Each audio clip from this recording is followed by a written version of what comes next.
Olá, pessoal. Tudo bem? Na aula de hoje, nós começaremos a estudar os algoritmos modernos de criptografia simétrica de cifras de bloco. Na aula de hoje, nós veremos uma motivação para a cifra de Feistel, que é um exemplo de uma cifra moderna simétrica de bloco. Após feita essa motivação, nós faremos uma breve apresentação do conteúdo da cifra de Feistel, ou seja, o que é uma cifra de Feistel.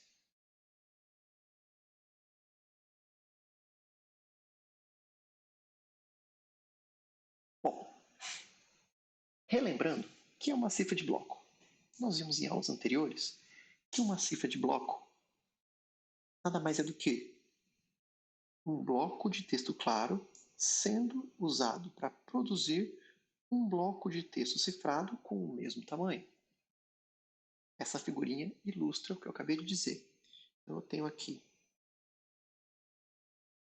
um algoritmo de cifragem, obviamente, em bloco, e os dois parâmetros necessários, o texto claro e a chave, são os dois parâmetros de entrada. Lembrando que algoritmos de bloco, eles precisam de uma definição de um tamanho de bloco. Então, nós podemos falar que esse tamanho de bloco seria B, seriam B bits, no caso. Teríamos uma chave, que mais para frente nós vamos discutir qual seria o tamanho dessa chave. E a saída deste texto claro combinado com a chave seria o texto cifrado com também B bits, certo? Lembrando que a mensagem ela pode ter um número maior de bits. Né? Então, por exemplo, blocos de 128 bits são comumente utilizados nos algoritmos modernos de criptografia simétrica. Tá? Obviamente que as mensagens que vão ser cifradas, elas devem ser maiores do que 128 bits. E a ideia é que essa mensagem ela vai ser dividida em blocos de 128 bits e cada um desses blocos vai ter cada um desses blocos de 128 bits vai ter um respectivo bloco cifrado de 128 bits.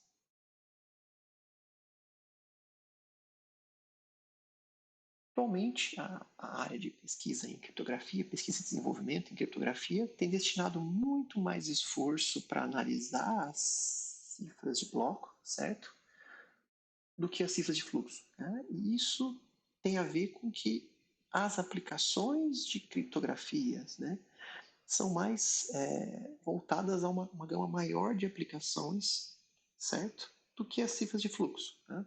Então, nós vimos um exemplo de cifra de fluxo nas aulas anteriores, vimos até o OTP, tá? A gente discutiu que cifras de fluxo são mais adequadas para hardware, onde nós temos um fluxo contínuo de dados. Em geral, essa não é a situação nas aplicações mais comuns em criptografia. Né? Então, justamente por isso, as cifras de bloco são as mais utilizadas aí em aplicações modernas. Então, nós vimos que uma cifra de bloco ela opera sobre um bloco de texto claro de n bits para produzir um bloco de texto cifrado de n bits. Né? Então, obviamente que nós temos aí 2 elevado a n diferentes blocos de texto claro possíveis. Por exemplo, se o meu n aqui for 4, ou seja, eu tenho um tamanho aí de 4 bits, então as minhas possibilidades para esse meu bloco de 4 bits seriam os seguintes. Né? Então, eu começaria com 0, 0, 0, 0, depois do 0, 0, 0, 1, 0, 0, 1, 0, e assim sucessivamente até chegar aí no 1, 1, 1. Ou seja, eu teria aí 2 elevado a 4 bits, ou seja, 16 possibilidades de blocos de texto claro possível. Bom, uma outra informação importante das cifras de bloco, né, de qualquer, obviamente, algoritmo de criptografia, é que a transformação de um bloco de texto claro em texto cifrado, ela precisa ser reversível. Tá? Teremos um exemplo de um mapeamento reversível. Então aqui eu teria um bloco bem pequenininho, né? Teria aí 2 bits de bloco, certo? Então, se o meu texto claro, né, for 0, 0, nesse mapeamento reversível, eu poderia ter um texto cifrado de 1, 1, certo? Com o meu texto claro 0, 1, eu teria um mapeamento reversível aí de 1, 0. 1, 0 para o 0, 0 e o 1, 1 para o 0, 1. Ou seja, de posse do texto cifrado, eu consigo voltar em todas as possibilidades do meu texto claro, certo? Um exemplo de mapeamento reversível é o seguinte. Então, eu tenho minhas possibilidades de texto claro aqui, ainda para os 2 bits. Então, eu tenho o 0, 0, o 0, 1, o 1, 0 e o 1. Em um mapeamento irreversível, aconteceria o seguinte. No texto claro 1, 0, eu teria um texto cifrado de 0, 1. Para um texto claro 1, 1, um texto cifrado de 0, 1 também. Ou seja, o 0, 1 ele está sendo mapeado para 2 textos claros possíveis, né? Isso implica em um mapeamento irreversível, ou seja, eu não sei se o meu texto claro é 1, 0 ou 1. Isso é uma propriedade nada desejável em criptografia, certo? Tá. Então vamos continuar com aquela ideia de cifra de bloco aí de n bits, tá? Vamos começar a entender como seria uma cifra ideal, uma cifra de substituição em bloco geral. Tá? Então vamos considerar uma cifra de bloco de 4 bits. Tá? Então aqui eu teria uma entrada de 4 bits, por exemplo, poderia ser 0, 0, 0, 1. Meu bloquinho aí são 4 bits, e esses meus bloquinhos de 4 bits vão ser mapeados aí para uma saída de 4 bits. Essa saída poderia ser feita da seguinte forma. Então tem aqui o número binário 0001. Esse número binário aqui eu poderia converter ele em decimal. Então 0001, nós teríamos aqui o 1, certo? E esse 1, nesse mapeamento aqui que foi feito, é uma possibilidade, certo? Poderia ser outra possibilidade. Nesse caso aqui, o 1 foi mapeado para o 4, certo? Então, basicamente aqui, nós teríamos que fazer essa conversão aí do 4 para binário. Então, nós teríamos aqui o 0, o 1, o 0 e o 0. E eu teria aqui o meu texto claro, certo? O 0001. Nesse esquema, né, nessa cifra de substituição geral, com essa configuração, o texto claro 0001 seria mapeado para o texto cifrado 0100. Certo? A gente poderia estender essa ideia para vários tamanhos de bloco, tá? Mas vamos continuar aí trabalhando com n igual a 4 bits para verificar quais são as limitações, o que a gente consegue fazer com essa cifra de substituição de bloco aí geral. Bom, se a gente colocar toda aquela estrutura de mapeamento em uma tabela, a gente ficaria justamente com essa tabela aí com os mapeamentos de texto claro e de texto cifrado. Então, o meu texto claro 0000 estaria mapeado aí para o meu texto cifrado 1110. O meu texto claro 0001 está mapeado para o texto cifrado 0100 e assim por diante. Esse aqui foi justamente o exemplo que eu fiz ali no slide anterior, certo? Esse aqui é o exemplo do slide anterior. Então, note que aqui eu tenho várias possibilidades de mapeamento. Nós escolhemos uma possibilidade.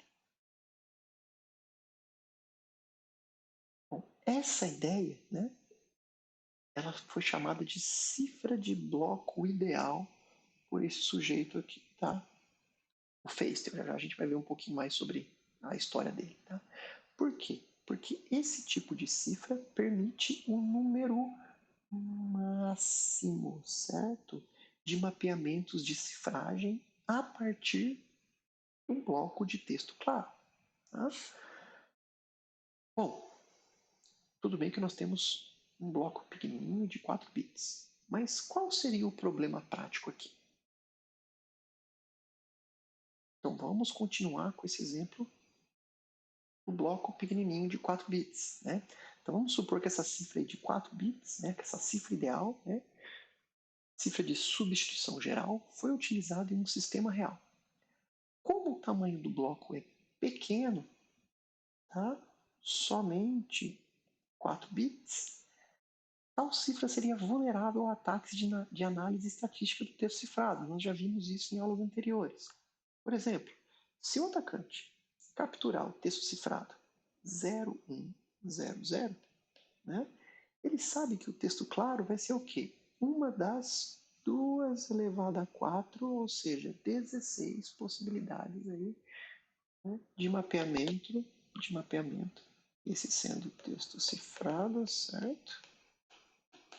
Então, eu tenho aí uma verificação aí de 16 possibilidades para checar um potencial texto claro. Isso não é nada razoável, tá? Então, o que nós precisamos fazer aqui? Nós precisamos aumentar o tamanho desse N, certo? E para aumentar o tamanho desse N, vamos ter uma ideia de qual seria o tamanho da chave, tá? Para o caso do bloco ter 4 bits. Só para a conta ficar um pouquinho mais clara para vocês. Então tá. Então nós gostaríamos de aumentar o tamanho do bloco, tá? E aumentando o tamanho do bloco, nós vamos ter uma ideia de qual seria o tamanho de chave ideal para essa cifra de substituição geral. Tá? Bom, qual seria o tamanho da nossa chave aí para o caso de n igual a 4? O tamanho de chave é basicamente aí o tamanho da cadeia de bits, certo? Então, minha cadeia de bits é, esses são meus 4 bits, esses são meus outros 4 bits, mais 4 bits, 4 bits, assim por diante, certo? Até chegar nos meus últimos 4 bits, ou seja, 4 vezes 16, tá? Esse aqui é o 1, esse aqui é o 16. 4 vezes 16, ou seja, a minha cadeia, né, de bits, né, a minha chave, ou seja, o meu mapeamento aí é de 64 bits, tá? Esse seria o tamanho de chave para o caso do meu bloco ter aí 4 bits. Bom, nós vimos que esse caso não é razoável, ele é suscetível a ataques aí, tá? São poucas as possibilidades para o mapeamento de texto claro, tá? Mas como ficaria a conta aí para um tamanho de bloco N razoável?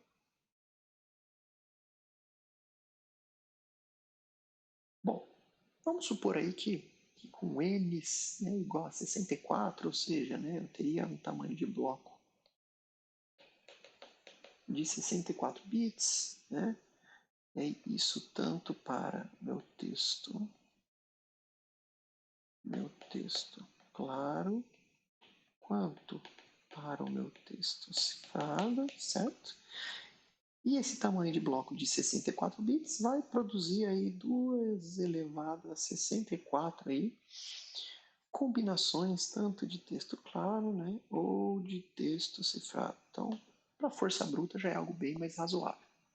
Então tá, se o meu tamanho de bloco é 64 bits, seguindo aquela mesma ideia, né, do slide anterior, eu teria o seguinte, de tamanho de chave, né, eu teria algo como 64, certo? Que é o tamanho do bloco, vezes aí, né, o número de linhas daquela minha tabela. Ou seja, seria agora nesse caso, antes era 2 elevado a 4, agora vai ser 2 elevado a 64. Esse número enorme aqui é algo da ordem de 2 elevado a 12 bits. Bom, isso não é nada prático para manter, certo? Um número muito grande para nós não teríamos como trabalhar com esse número, colocar para funcionar uma cifra de substituição geral. Ou seja, se a cifra de substituição geral ela tinha potencial, ela é reversível, ela realmente mapeia um texto claro para texto cifrado e esgota todas as opções possíveis, se ela não é viável do ponto de vista prático, tá? Então é preciso que exista algum tipo de aproximação, tá, pessoal, entre um modelo ideal, certo? E um modelo, obviamente, que funciona na prática. Né? E é justamente isso que a cifra de Feistel propõe, certo? Uma aproximação aí entre esse modelo ideal, que seria essa cifra de substituição geral, tá? Com um modelo que, na prática, ele vai funcionar tão bem quanto esse modelo aí geral, obviamente, com bem menos restrições aí de tamanhos de chave, por aí vai.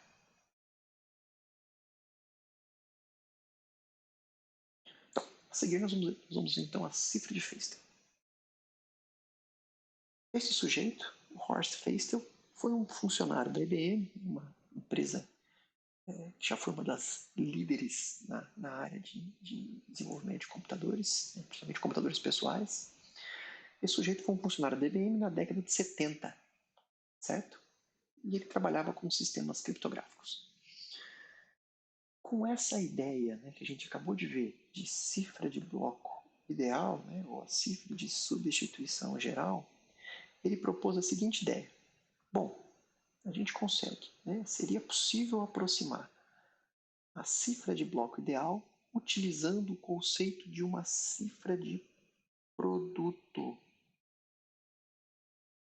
que seria a execução de duas ou mais cifras simples em sequência, de tal forma que o resultado seja criptograficamente mais forte do que qualquer uma dessas cifras componentes, certo? Então, a ideia do Feistel foi fazer o seguinte. Então, como eu não consigo atingir, não consigo, em termos práticos, ter uma cifra de bloco ideal, eu vou pegar uma cifra simples C1, uma cifra simples C2, uma cifra simples C3, certo? Eu vou combinar elas aí usando algum procedimento para gerar a minha cifra, P aí de produto, certo? Que foi justamente justamente inspirado naquelas máquinas de rotores que nós vimos nas aulas anteriores, certo? Ou seja, eu tenho mais de um rotor, mais de uma substituição, que em sequência eu acabo tendo uma cifra bem forte. Ou seja, se eu usar somente a C1, eu não vou ter muita vantagem. Se eu usar somente a C2, também não. Agora, quando eu combino a C1 com a C2 com a C3, eu tenho uma CP, que é uma cifra robusta, certo? Em linhas gerais, essa é a filosofia aí da cifra de Feistel.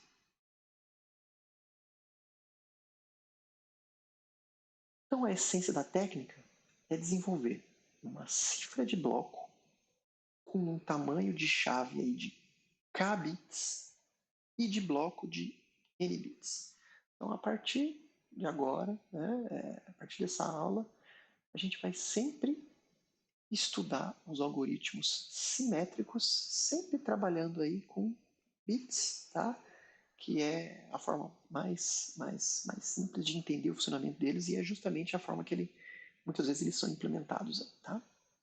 Então vamos lá. Então trabalharemos com tamanho de chave de K bits e de bloco de N bits. Obviamente K pode ser igual a N, enfim, tá? Mas vamos dividir aí tamanho de chave K e o tamanho de bloco N, para fins de notação. Então, Feistel propôs o uso de uma cifra que vai alternar substituições e permutações. Tá? Então, já vou colocar essas duas palavrinhas aqui, eu já vou explicar o que a gente quer dizer com confusão e difusão. Então, vamos relembrar o que é substituição. Nós vimos na aula anterior. Né? Substituição é o seguinte, cada elemento do texto claro, certo? Ou aí um grupo de elementos, vai ser substituído, né, exclusivamente por um elemento ou um grupo de elementos de texto cifrado correspondente. Lembra lá da cifra de César? Né? Eu vou trocar o A pelo T, certo? Isso é uma substituição. Nós vimos vários exemplos de substituição na aula anterior, né? Então, algoritmos que trabalham com isso. Então, tem Bigener, cifra de Playfair, cifra de César, certo? Então, nós vimos esses exemplos. E a cifra de Feistel também trabalha com permutações, né? Que nós também vimos na aula anterior, ou seja, quando uma sequência de elementos do texto claro é substituída aí por uma permutação, certo? Dessa sequência. Lembram lá? É aquela história, né? Eu vou reorganizar o meu texto, né? Para que ele fique agora inteligível para o meu atacante, né? Então, K bits, um bloco de N bits e a cifra de Feistel ela vai aplicar aí alternadamente, certo? Substituições e permutações. Bom, antes da gente ver o funcionamento aí da cifra de Feistel, vamos entender o porquê que a substituição e a permutação elas são utilizadas aí nas cifras simétricas, tá? Bom, suponha que um atacante tenha algum conhecimento das características estatísticas do texto claro, certo? Por exemplo, o atacante sabe que uma mensagem legível ela pode ter uma distribuição de frequência conhecida. Então, nós também vimos isso nas aulas anteriores, né? É aquela história de, olha, na língua inglesa, a letra E é a que tem a maior frequência, depois é a letra T e assim por diante, tá? Então vamos supor que o atacante sabe que uma mensagem legível está sendo aí cifrada com esse modelo, pode ter uma distribuição de frequência conhecida. E o atacante também, né, poderia saber, né, da existência de palavras ou frases recorrentes, né, que aparecem nessa linguagem. Né? Ou seja, isso é uma arma que o atacante pode ter para atacar as cifras. Um pesquisador muito influente ali da década de 60, 70, né? Claude Shannon, que foi um dos idealizadores da teoria da informação, certo? Teoria da informação, conceitos de entropia, certo? Foi um cara muito importante, tá? Para tudo que a gente tem essa bagagem de criptografia moderna, ele ajudou bastante nesse desenvolvimento aí. Tá?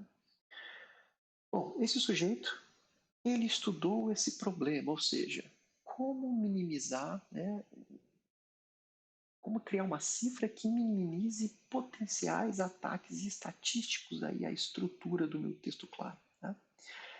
E ele elaborou esses dois conceitos, né, o conceito de difusão e o conceito de confusão. Né? Ele dizia que uma boa cifra deve respeitar esses critérios de difusão e de confusão.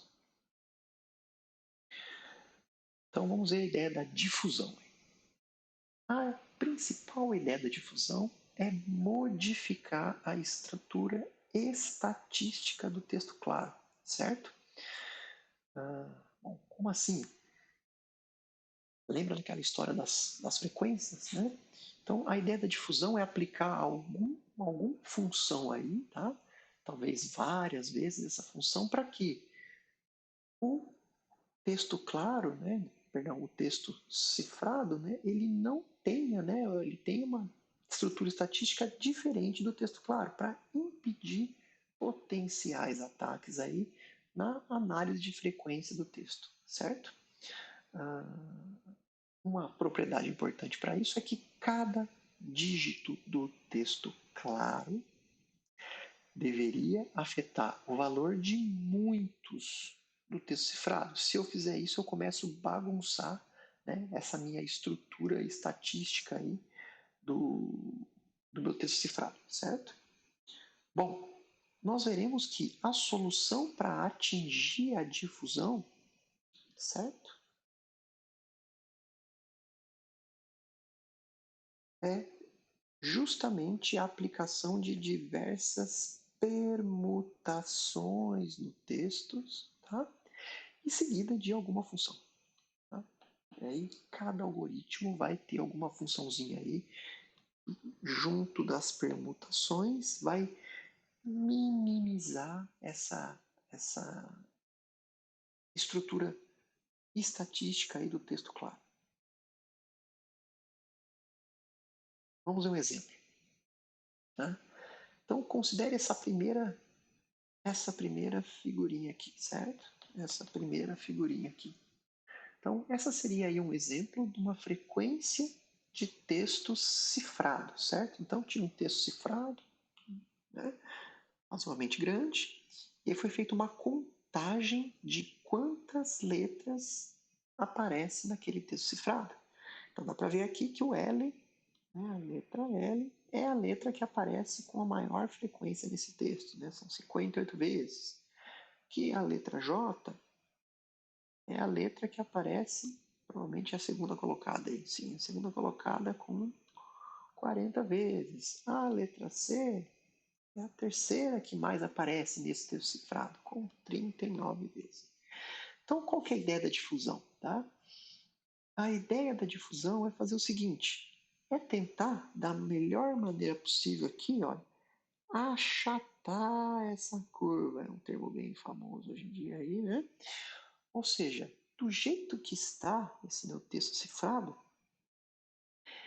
eu poderia tentar fazer algumas coisas interessantes, como por exemplo, se eu conheço a frequência de ocorrência das letras na língua inglesa, que é justamente essa figurinha aqui embaixo, né, eu sei que a letra que mais aparece aqui é o E, né, em média em 12,2% de um texto aí. Pois é, se o meu texto cifrado possui essa característica aqui, naturalmente eu poderia tentar associar o E com L, certo? Ou seja, vários. Se no texto tem muito, no texto cifrado tem muitos L's, pode ser que, né, se não tem nenhuma, não foi feito não foi aplicado nenhum conceito de difusão nesse algoritmo, é muito provável que esse texto estiver na língua inglesa, né, essa letra L seja equivalente ao E. Então a ideia da difusão é tentar achatar essa curva aqui, como eu comentei, e tentar aproximar, certo? Né? A frequência das letras, ou seja, não ter algo díspare, né? O L aparecer 58 vezes. Não. Se todo mundo aparecer, né? Mais de uma letra aparecer em várias, né? Com várias frequências, isso vai ajudar a ocultar possíveis padrões estatísticos, certo? No texto cifrado. Essa é a ideia da difusão.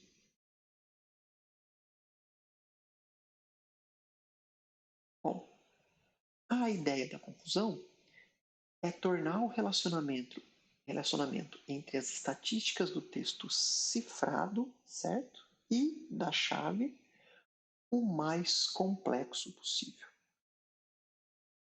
Ou seja, o que eu quero dizer aqui é que é o seguinte, que mesmo que o atacante tenha alguma ideia das estatísticas do texto cifrado, certo?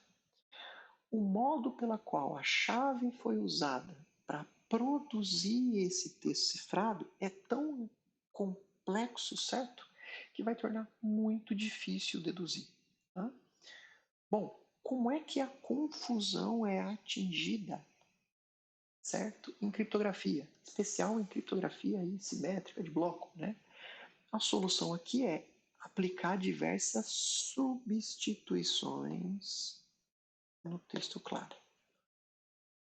E agora nós temos uma boa ideia de como uma cifra de produto, né, no caso aqui de criptografia simétrica de bloco, né, deveria funcionar. Então, uma cifra de produto aí deveria funcionar como um conjunto de cifras, né? Então, uma cifra C1, né? Uma cifra C2, uma cifra C3, uma cifra C4, e essas cifras C1, C2, C3, C4, elas, né, são compostas aí por substituições e permutações, certo? Para garantir o que, pessoal? Para garantir a difusão e a confusão, ou seja, dificultar a vida do criptoanalista, né? E impedir que ele use, né, características estatísticas aí, seja do texto claro, ou seja, da relação entre o texto cifrado e a chave, deixar isso cada vez mais obscuro para o atacante. Essa é a ideia aí de difusão, certo? E confusão, então, para a gente vai ter a ver aí com substituição e permutação. E nós veremos que a cifra de Feist ela funciona justamente com uma série de aplicações de substituições e permutações para gerar difusão e confusão.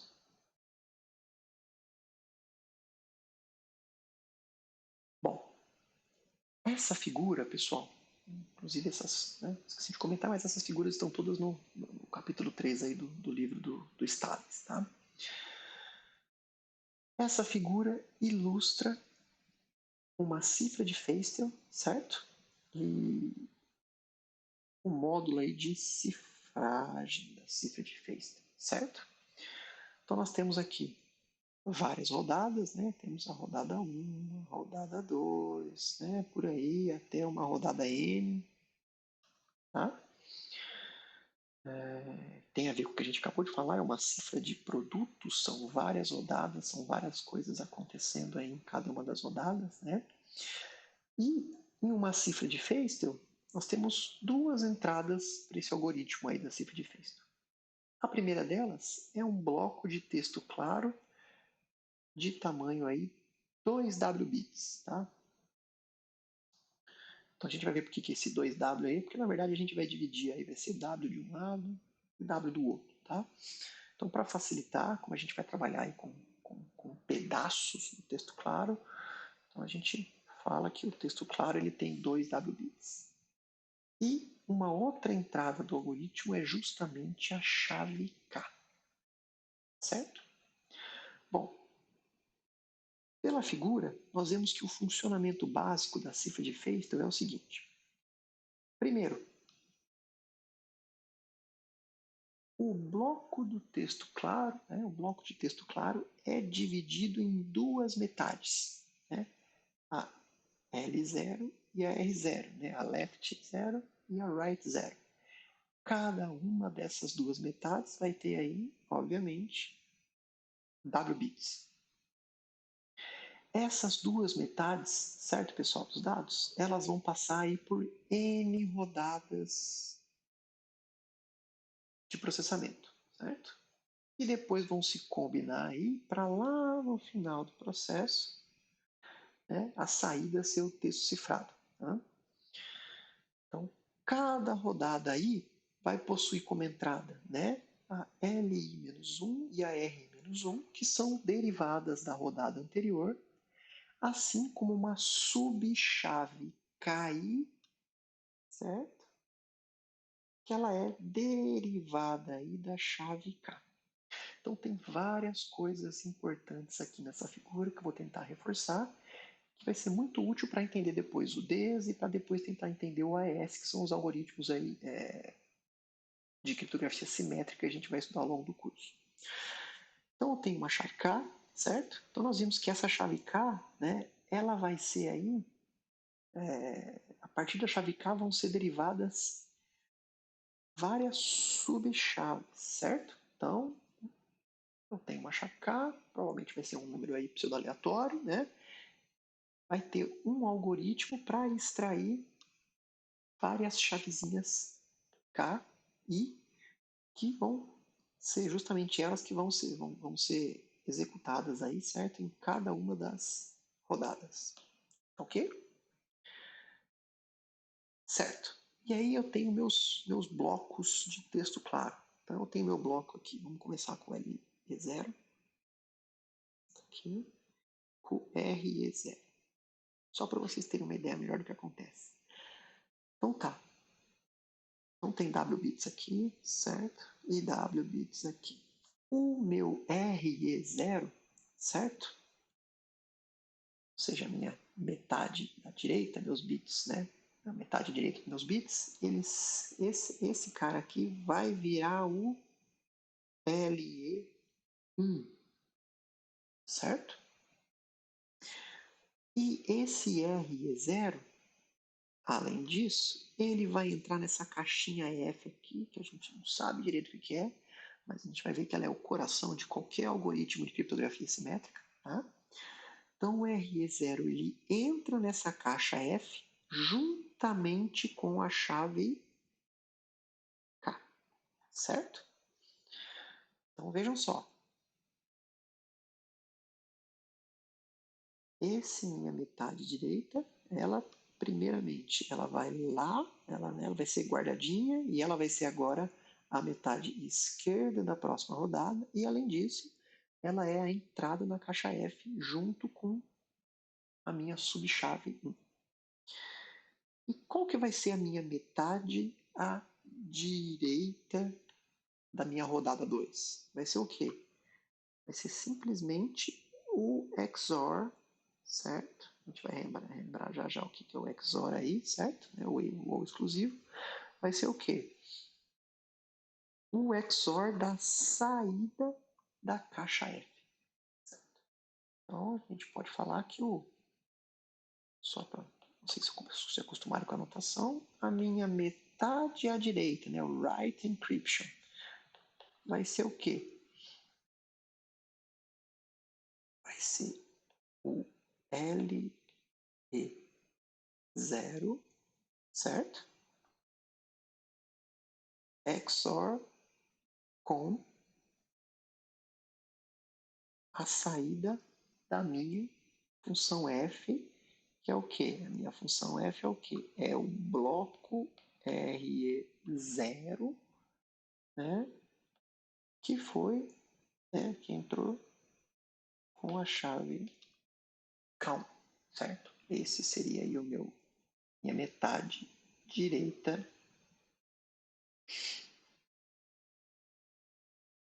desse caso aqui da minha cifra de Feistel. E as coisas vão acontecendo da mesma maneira para a rodada 2, certo? Depois para a rodada 3 e até para a rodada N. Tá? Então aqui eu tenho cifragens intermediárias, certo?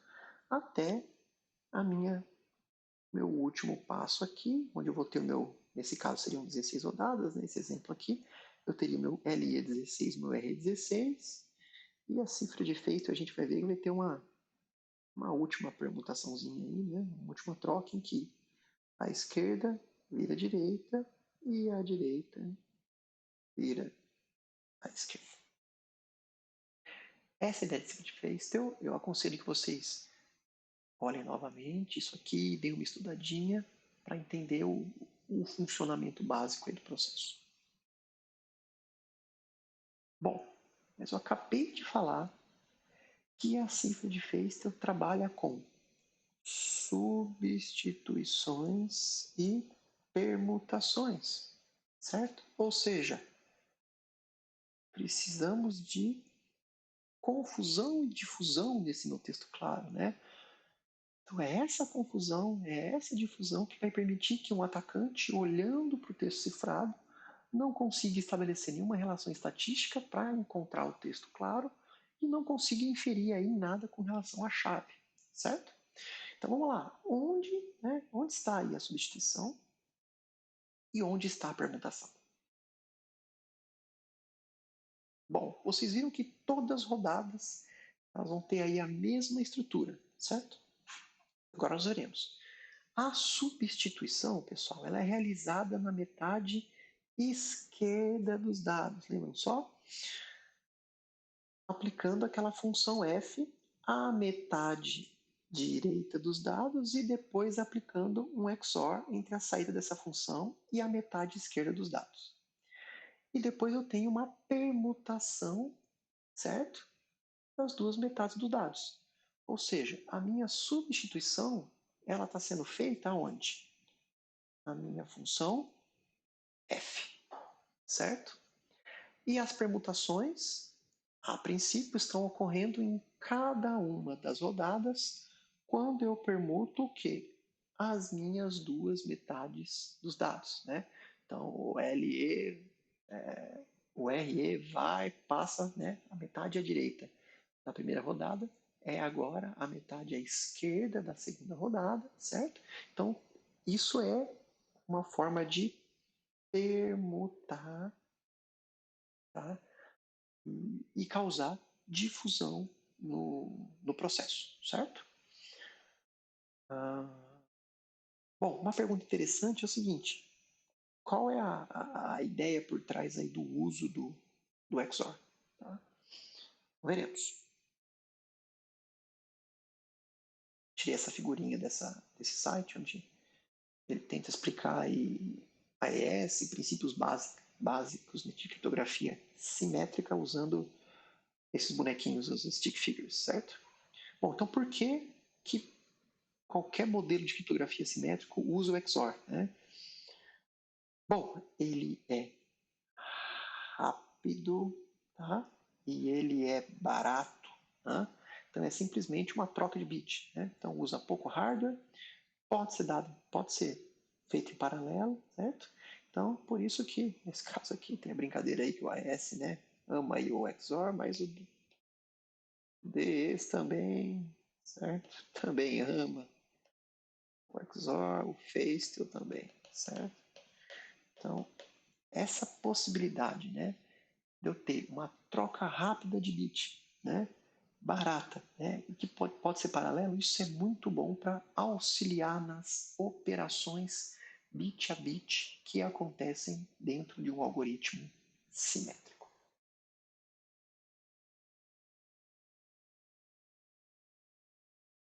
Bom, então nós vimos que uma cifra de Feistel, ela acontece, né, em várias rodadas, ou seja, tem a ideia aí da cifra de produto, é uma cifra que ela está realizando substituição, certo? A substituição acontece aqui na caixa F. Nós não sabemos ainda que tipo de substituição, né? Mesmo porque essa cifra de efeito, a ideia dela é genérica. Esse F pode ser qualquer outra coisa que as pessoas façam, né? Então, mas é aqui na F que a substituição, certo? Está acontecendo, tá? E essa troca, né? Do lado direito com o lado esquerdo, né? E depois esse, né, que era o lado esquerdo, agora vai virar o lado de e assim por diante. Essa troca aqui, ou seja, essas permutações que estão acontecendo, né? Essas permutações aqui de uma rodada para a próxima rodada, elas permitem aí auxiliam na difusão. Né? Obviamente que essa permutação está sendo aplicada com uma outra funçãozinha aqui. Então vai ter um XOR aí que vai ajudar a bagunçar um pouquinho mais aí o coreto, certo? Bom, então você já tem uma boa ideia de como um algoritmo simétrico de bloco funciona. Vocês ainda não sabem o que tem dentro dessa caixa F. Próxima aula nós veremos isso, tá? vocês ainda não sabem como essas subchaves são geradas, ainda não temos uma noção muito boa de quantas rodadas são necessárias, certo? Mas a estrutura básica de um algoritmo simétrico você já tem um conhecimento legal. Bom, se vocês têm esse conhecimento legal, né, falta entender uma ou outra coisa aí, é possível notar que esse algoritmo aí, que a gente acabou de ver, né, ele está aberto. Né? Então, salvo aí a função f, que eu não contei qual que é ainda, tá? E como essa chave K, né, as subchaves K elas são geradas, o algoritmo está aberto. Será que alguém não poderia fazer uma engenharia reversa, né, em um dado texto cifrado aqui para chegar no meu texto claro aqui? Né? Essa é uma pergunta muito interessante, certo? Então, alguma coisa está acontecendo nessa cifra de Feistel que essa engenharia reversa aqui fica muito difícil de acontecer. Tá? E isso que está acontecendo em cada uma das rodadas é justamente a mistura aí da chave em cada uma das rodadas. Lembrando que esse aqui é um algoritmo simétrico, ou seja, a Alice vai cifrar com a chave K e o Bob precisa usar a mesma chave K para decifrar. Então, essa chave K que a Alice, né, acabou de gerar, serão geradas subchaves para essa chave K, tá? E esse é o ingrediente secreto do processo. É isso que a Trudy não tem, ou seja, a Trudy até poderia tentar fazer uma engenharia reversa, mas o que está faltando aqui no processo dela? Justamente a chave K, que é quem vai dar origem a K1, K2, K16. Tudo bem? De novo, né? O segredo deve estar onde? Na chave, certo? Não, né? No algoritmo, certo? Não no sigilo do algoritmo.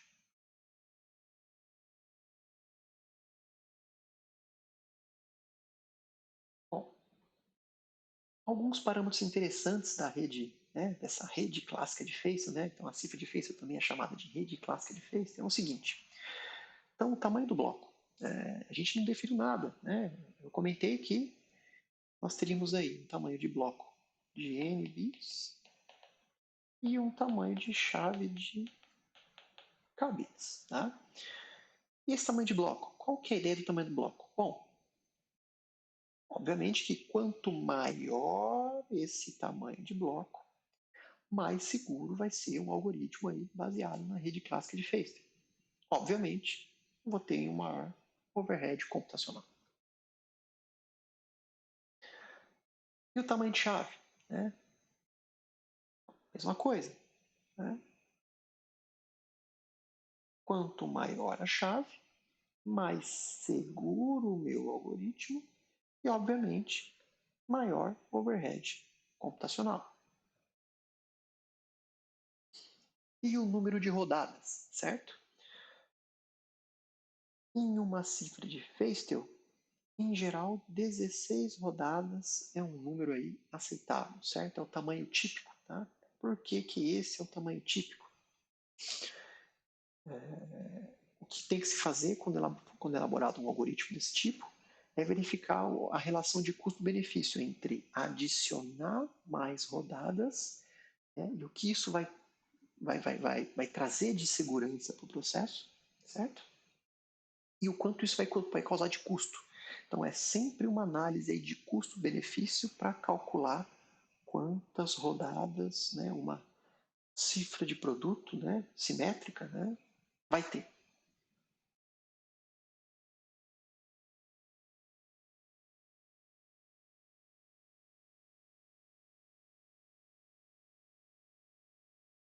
E o algoritmo de geração de subchave? Bom, quanto maior a complexidade desse algoritmo de geração de subchave, mais seguro ele é, certo? Mas se ele for mais complexo, pode ser mais difícil de implementar, pode gerar mais problemas, talvez pode até trazer um overhead computacional. Então vocês vão ver que criptografia é sempre uma brincadeira aí, tá? Né? De custo e benefício, certo? Por quê?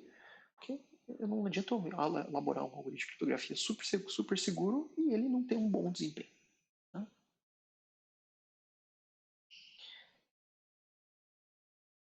E a função f, certo? Que é aquela caixinha ali que a gente ainda não desvendou ela, né? É o coração do algoritmo simétrico de bloco, tá?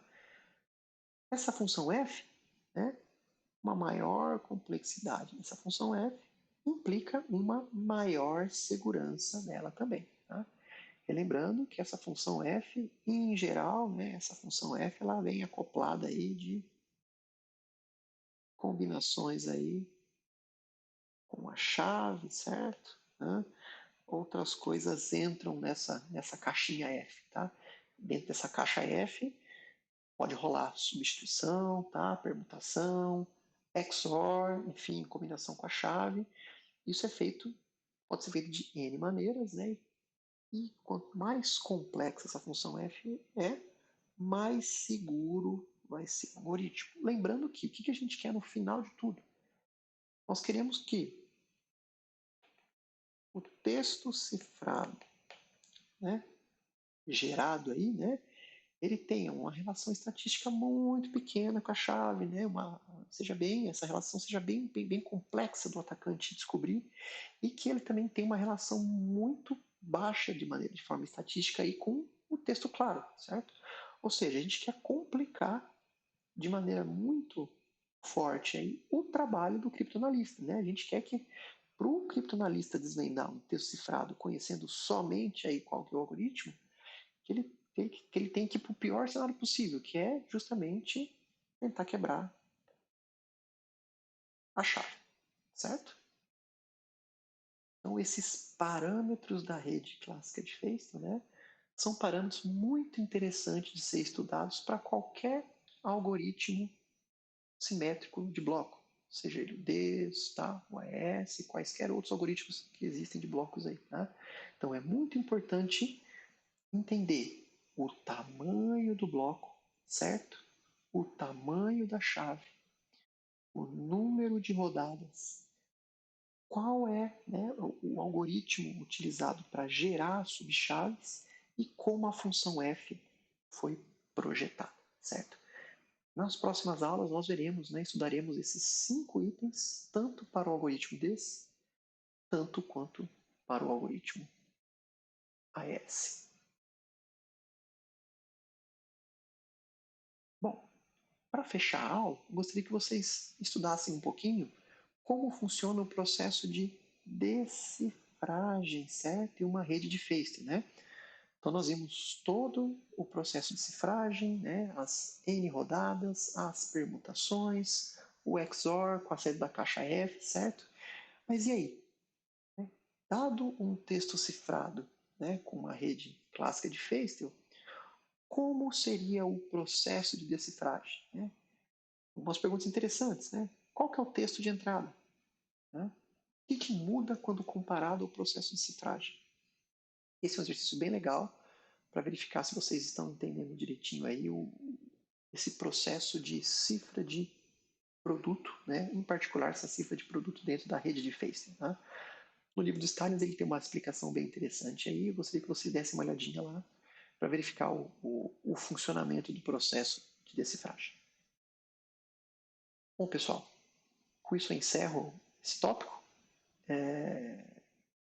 Na próxima aula a gente vai ver justamente como o DES funciona. O DES nós veremos que é, de forma bem simples, é uma aplicação direta dessa rede clássica de Feistel. Muito obrigado e até a próxima.